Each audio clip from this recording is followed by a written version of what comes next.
Friends, double ka meetha అంటే ఇష్టం లేని వాళ్ళు ఎవరైనా ఉంటారా? అస్సలు ఉండరు. స్వీట్స్ అంటే పడని వాళ్ళు కూడా డబుల్ కా మీఠాని చూస్తే అలా టెంప్ట్ అయిపోతారు కదండి.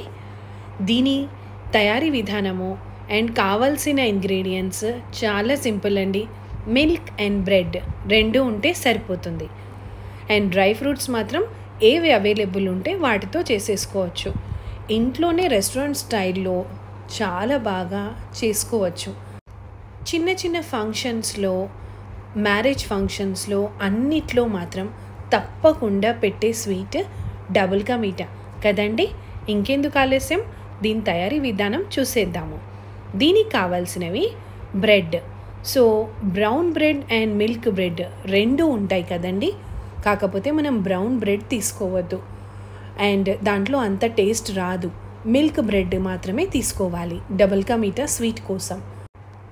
ముందుగా మనకి స్వీట్కి కావాల్సిన బ్రెడ్స్ నేను మాత్రం 10 బ్రెడ్ స్లైసెస్ తీసుకున్నాను ఫ్రెండ్స్. సో వాటిని బార్డర్స్ నీట్గా నైఫ్తో కట్ చేసేసుకోండి. 4 బార్డర్స్ కట్ చేసేసుకోవాలి.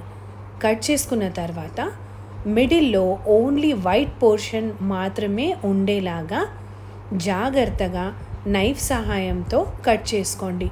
చిన్న చిన్నగా కట్ చేసుకోవాలి, లేకపోతే మొత్తం చెదిరిపోతాయి. అండ్ అలా నీట్గా మధ్యలో పాటే ఉంచుకున్న తర్వాత వాటిని ఇంకా చిన్న చిన్న పీసెస్ లాగా కట్ చేసుకోవాలి.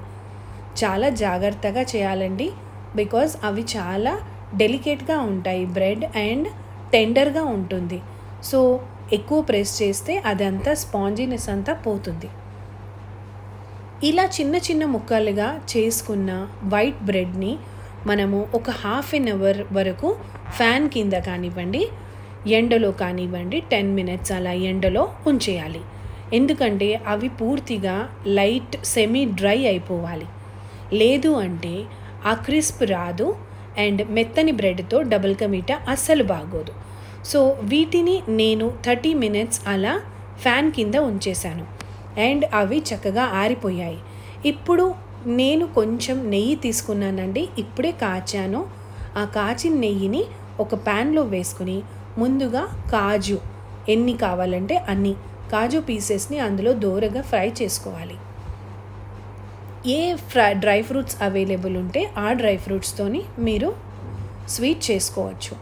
తర్వాత కొన్ని కిస్మిస్, పిస్తా, బాదాం ఏవి ఉంటే అవి చూపించిన విధంగా ఇలాగే నెయ్యిలో దోరగా ఫ్రై చేసుకోవాలి ఫ్రెండ్స్. సో డ్రై ఫ్రూట్స్లో అది ఇది అని కంపల్సరీ ఏమీ లేదు, బికాస్ మన బ్రెడ్ ఈజ్ మెయిన్ ఇంగ్రీడియంట్ కాబట్టి. గోల్డెన్ బ్రౌన్ వచ్చేంత వరకు వేయించుకున్నాక తర్వాత కిస్మిస్ వేశాను, బికాజ్ అవి త్వరగా వేగిపోతాయి. సో త్వరగా వేగిన తర్వాత రెండింటిని తీసి ఒక ప్లేట్లో పక్కన పెట్టుకోవాలి. వీటితో పాటు కొన్ని బాదాంని కూడా క్రష్ చేసి పక్కన పెట్టుకోవాలి. అండ్ ఇలా నెయ్యిలో చక్కగా వేగించుకొని తీసుకుంటే వాటికి భలే టేస్ట్ వస్తుంది ఫ్రెండ్స్. అండ్ కొంతమంది నూనెలో కూడా వేయించుకుంటారు. అండ్ కావాలంటే నూనె, నెయ్యి ఈక్వల్ క్వాంటిటీస్ తీసుకొని కూడా మనం ఫ్రై చేసుకోవచ్చు. నెక్స్ట్ అదే నెయ్యిలో నేను బ్రెడ్ వేస్తున్నాను. సో బ్రెడ్స్ త్వరగా పీల్చేసుకుంటాయి ఫ్రెండ్స్. సో త్వరగా మనం వాటిని టిల్ట్ చేసి పెట్టేసుకోవాలి. పైన కింద బాగా ఫ్రై చేసుకున్న తర్వాత అవి గోల్డెన్ బ్రౌన్ కలర్ వస్తాయి అండ్ మీడియం ఫ్లేమ్లో మాత్రమే వీటిని ఫ్రై చేసుకోవాలి. అండ్ చాలా త్వరగా నెయ్యిని పీల్చేస్తాయి ఫ్రెండ్స్. సో జాగ్రత్తగా కొంచెం కొంచెం నెయ్యి వేసుకుంటూ వాటిని ఫ్రై చేసుకుని తీసి ఒక ప్లేట్లో పెట్టేసుకోండి. అలాగే 2-3 వాయిల వరకు మన బ్రెడ్ స్లైసెస్ని నెయ్యిలో వేయించుకొని ఫ్రై చేసి అటు ఇటు బాగా కాలాక పక్కన పెట్టుకోవాలి.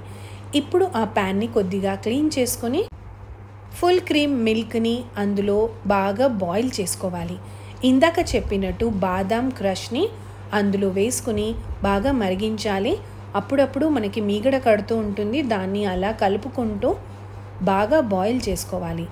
So it is a compensation to our khoa.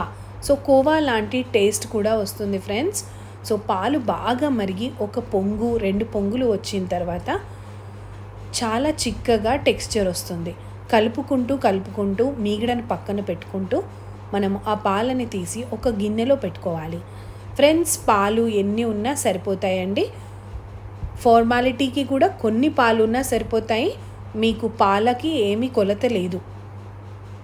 So ఇలా బాగా మరిగి బాదాం పీసెస్తో కూడా మరిగించిన పాలని తీసి మనం ఒక గిన్నెలో చల్లారబెట్టుకోవాలి. చూస్తున్నారు కదా ఫ్రెండ్స్, ఇలా పొంగు వచ్చేంత వరకు పాలని బాగా మరిగించుకోవాలి. ఎంత మరిగితే అంత చిక్కదనం మన డబుల్ కా మీఠాకి వస్తుంది ఫ్రెండ్స్. సో కోవా కూడా వేసుకుంటారండి కొంతమంది. సో మనం పాలను బాగా మరిగించుకున్నాం కాబట్టి అదే లిటిల్గా చిక్కగా కోవాలాగా అనిపిస్తుంది. ఇప్పుడు నెక్స్ట్ మనం షుగర్ సిరప్ రెడీ చేసుకుందాం. దీనికోసం మనం ఎంత షుగర్ తింటామో, తీపి ఎంత ఇష్టపడతామో అంత. నేను మాత్రం 1/2 cup sugar and 1 cup water పోసాను. బాగా మరిగించుకుంటే అది సెమీ పాకంలాగా తయారవుతుంది ఫ్రెండ్స్. సో మనము పల్లి పట్టీకి, నువ్వుల లడ్డుకి వాటికి అవసరమైనంత పాకం అయితే అస్సలు కాదు. గులాబ్ జామ్కి కొంచెం తక్కువగా పాకం ఇలా మరిగించుకోవాలి. స్టిల్ కొంచెం వాటర్ లాగానే. అలా ఉన్నప్పుడు మనం ఫ్రై చేసుకున్న బ్రెడ్ పీసెస్ని ఒకదాని తర్వాత ఒకటి మొత్తం అందులో వేసి స్లోగా ఫ్రై చేసుకుంటూ ఉండాలి. ఎప్పుడైతే ఇవి 1 మినిట్ అయ్యి కొంచెం ఫ్రై అయిందో అప్పుడు అన్నిటినీ కలుపుకుంటూ చిక్కగా మనము పక్కన పెట్టుకున్న పాలని స్లోగా దాని మీద పోసుకోవాలి. చూస్తున్నారు కదా ఫ్రెండ్స్, నాకైతే ప్యాన్ చిన్నగా అయింది, but still I have managed to do it. So మనకు చిక్కగా మరిగించుకున్న పాలని విత్ బాదాం క్రష్ అలా దాని మీద వేసుకుని స్లోగా కలుపుకుంటూ ఉండాలి. ఫ్రెండ్స్, పాలు మొత్తము మరిగి అడుగంటే వరకు, ఇనికిపోయే వరకు అస్సలు ఉంచద్దు. అండ్ వీటి మీద అలా మనం వేయించి పెట్టుకున్న డ్రై ఫ్రూట్స్ని కూడా వేసి స్లోగా కలుపుకోవాలి. పాలు మొత్తము ఇనికే వరకు అస్సలు ఉంచద్దు ఫ్రెండ్స్.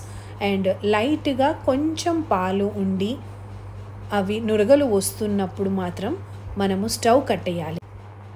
ఎంతో కలర్ఫుల్ అండ్ చాలా టేస్టీగా ఉండే డబుల్ కా మీఠా రెడీ అయిపోయిందండి. మా అమ్మ నేర్పించిన డబుల్ కా మీఠా మీకు నచ్చిందని ఆశిస్తున్నాను. సో దీన్ని చల్లగా లేదా వేడిగా ఎలా సర్వ్ చేసినా అద్భుతంగా ఉంటుంది.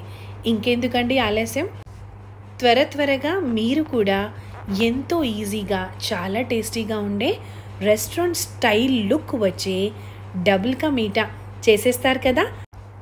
Do not forget to like, share and subscribe my channel friends. Thanks for watching.